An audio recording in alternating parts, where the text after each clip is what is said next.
Hello दोस्तों, स्वागत है आप सभी का आपके अपने YouTube channel study with engineer Suhel में। तो दोस्तों, आप सभी लोग कैसे हैं? उम्मीद करता हूं दोस्तों आप सभी लोग बहुत ही ज़्यादा अच्छे होंगे। दोस्तों, आज थोड़ा स्वास्थ्य ठीक नहीं है मेरा कल से, तो इसलिए आज आपकी क्लास डिले है। थोड़ी बुखार है, फीवर है दोस्तों, बहुत ही तेज़। ठीक है, तो इसलिए आपको आवाज़ भी हो सकता है थोड़ी कम ही सुनाई दे। तो दोस्तों, आज हम लोग जो देखने वाले हैं वो है विधायी संशोधन तथा ब्रिटिश इंडिया एक्ट 1935। बहुत ही इम्पोर्टेंट है दोस्तों, और यहाँ से आपके क्वेश्चन बनते हैं एग्ज़ाम में। ठीक है, तो इसको आप लोग दोस्तों ध्यान से देखेंगे। क्लियर है? चलिए, सबसे पहले क्या है, ब्रिटिश सरकार ने कंपनी में व्याप्त भ्रष्टाचार एवं कुप्रशासन को दूर करने के लिए 1773 का रेगुलेटिंग एक्ट पारित किया। ठीक है, 1773 का रेगुलेटिंग एक्ट पारित किया। क्या क्या क्यों पारित किया? ब्रिटिश सरकार ने कंपनी में व्याप्त भ्रष्टाचार और कुप्रशासन को दूर करने के लिए। रेगुलेटिंग एक्ट 1773 के द्वारा सर्वप्रथम कलकत्ता में एक सर्वोच्च न्यायालय की स्थापना की गई। इसमें एक मुख्य न्यायाधीश तथा 3 अन्य न्यायाधीशों की व्यवस्था की गई थी। किसमें? रेगुलेटिंग एक्ट 1773 के द्वारा सर्वप्रथम कलकत्ता में एक सर्वोच्च न्यायालय की स्थापना की गई। इसमें एक मुख्य न्यायाधीश तथा अन्य 3 न्यायाधीशों की व्यवस्था की गई। उच्चतम न्यायालय 1774 इसमें गठित हुआ। ठीक है, 1774 ईस्वी में गठित हुआ। कौन? उच्चतम न्यायालय। और एलिजा इम्पे इसके मुख्य न्यायाधीश तथा लिमेस्टर एवं हाइड अन्य न्यायाधीश नियुक्त हुए।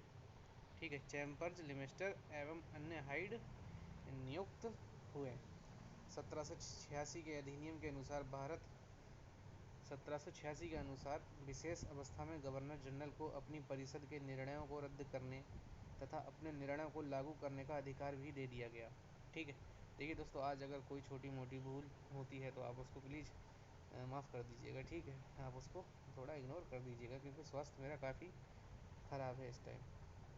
कॉर्नवालिस जिला कलेक्टरों को अधिक शक्तिशाली नहीं बनने देना चाहता था, अतः उसने शक्ति के पृथक्करण सिद्धांत को अपनाया। कॉर्नवालिस ने, ठीक है, ईस्ट इंडिया कंपनी के भारतीय व्यापार के एकाधिकार को चाय एवं चीन के साथ व्यापार के अतिरिक्त 1813 के चार्टर एक्ट द्वारा समाप्त किया गया। ईस्ट इंडिया कंपनी के भारतीय व्यापार के एकाधिकार को चाय एवं चीन के साथ व्यापार के अतिरिक्त 1813 के चार्टर एक्ट द्वारा समाप्त किया गया। ठीक है, सभी को क्लियर इतनी बात? चलिए, 1813 के चार्टर एक्ट द्वारा भारत में शिक्षा पर 1 लाख रुपए वार्षिक खर्च करने का प्रावधान किया गया है। शिक्षा पर 1 लाख रुपए खर्च करने का वार्षिक प्रावधान किसमें किया गया था? तो आप कहेंगे 1813 के चार्टर एक्ट में। ठीक है, चार्टर एक्ट 1833 द्वारा कंपनी के सभी वाणिज्यिक अधिकार समाप्त कर दिए गए तथा उससे भविष्य में केवल राजनैतिक कार्य ही करने थे। चार्टर एक्ट 1833 द्वारा कंपनी के सभी वाणिज्यिक अधिकार समाप्त कर दिए गए तथा उसे भविष्य में केवल राजनीतिक कार्य करने ही थे। ठीक है, 1833 के अधिनियम द्वारा बंगाल गवर्नर जनरल अब समूचे भारत का गवर्नर जनरल बन गया। 1833 के अधिनियम द्वारा बंगाल का गवर्नर जनरल अब समूचे भारत का गवर्नर जनरल बन गया था। 1833 के अधिनियम द्वारा कानून बनाने के लिए गवर्नर जनरल के परिषद में एक कानूनी सदस्य चौथे सदस्य के रूप में सम्मिलित किया गया। ये सब चीज़ें आप लोग प्लीज़ दोस्तों इसको याद रखना दोस्तों, इससे बाहर क्वेश्चन नहीं जाएगा। मैं बार बार कह रहा हूँ, आप इन सब चीज़ों को याद रखिएगा बस। ठीक है, चलिए आगे बढ़ते हैं।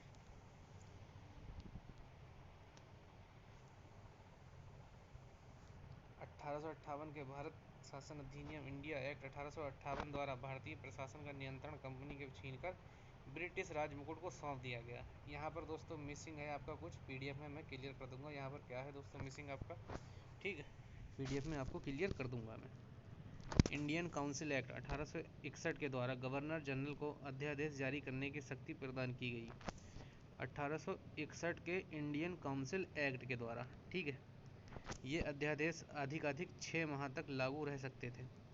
ये जो अध्यादेश थे दोस्तों, ये ज़्यादा से ज़्यादा 6 माह तक लागू रह सकते थे। 1861 के भारतीय परिषद अधिनियम द्वारा वायसराय की परिषद को कानून बनाने की शक्ति प्रदान की गई, जिसके तहत लॉर्ड कैनिंग ने विभागीय प्रणाली की शुरुआत की। विभागीय प्रणाली की शुरुआत किसने की? लॉर्ड कैनिंग ने। भारतीय परिषद अधिनियम 1861 के द्वारा कानून बनाने के लिए वायसराय की कार्य परिषद में न्यूनतम 6 और अधिकतम 12 अतिरिक्त सदस्यों की नियुक्ति से उसका विस्तार किया गया। ठीक है। बॉम्बे, मद्रास और कलकत्ता न्यायालयों की स्थापना ब्रिटिश संसद द्वारा पारित 1861 के भारतीय उच्च न्यायालय अधिनियम के तहत 1862 में की गई थी। मॉन्टेग्यू चेम्सफोर्ड की संस्तुति के आधार पर ही वर्ष 1922 में सिविल सेवा परीक्षा इंग्लैंड एवं भारत में एक साथ आयोजित की जाने लगी। सिविल सेवा से दोस्तों आप लोगों का क्वेश्चन बन सकता है, तो आप लोग इसको थोड़ा ध्यान रखेंगे। भारत के प्रांतों में द्वैध शासन का प्रारंभ माउंटफोर्ड मॉन्टेग्यू चेम्सफोर्ड सुधार 1919 में प्रारंभ किया गया, जिसे भारत सरकार अधिनियम 1919 भी कहा जाता है। ठीक है। द्वैध शासन मतलब जैसे घर में आपके दो लोगों की चलती हो, आपके पिताजी की भी और आपके माताजी की भी, तो उसे क्या कहते हैं? द्वैध शासन। ठीक है, एक एग्जाम्पल के तौर पे। वर्ष 1926 में भारत में एक लोक सेवा आयोग का गठन किया गया। भारत में लोक सेवा आयोग का गठन कब किया गया? 1926 में। 1935 के अधिनियम के तहत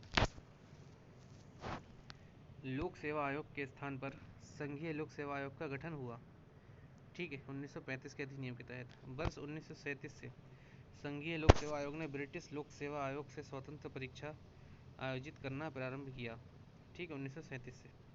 वर्ष 1950 में संविधान के लागू होने के बाद संघीय लोक सेवा आयोग FPSC का नाम बदलकर संघ लोक सेवा आयोग UPSC कर दिया गया। ठीक है। 1935 के अधिनियम के द्वारा प्रांतों में द्वैध शासन समाप्त कर प्रांतों को स्वायत्तता प्रदान की गई एवं केंद्र में द्वैध शासन लागू किया गया। केंद्र में द्वैध शासन आपका लागू हुआ था। ठीक है।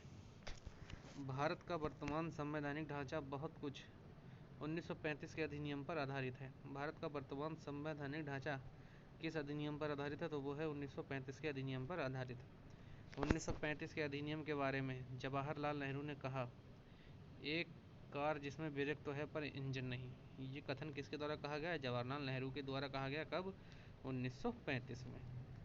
भारतीय राष्ट्रीय कांग्रेस ने अपने लखनऊ अधिवेशन 1936 भारत सरकार अधिनियम 1935 को अस्वीकार किया था। पंडित जवाहरलाल नेहरू ने भारत सरकार अधिनियम 1931 को गुलामी का अधिकार या दासता का आज्ञा बताते हुए उसकी कठोर आलोचना की। गुलामी का अधिकार की कठोर आलोचना किसने की थी? किसने की थी कठोर आलोचना? बता दीजिए। पंडित जवाहरलाल नेहरू ने भारत सरकार अधिनियम को गुलामी का अधिकार या दासता का अध्यापत्र बताते हुए उसकी कठोर आलोचना की।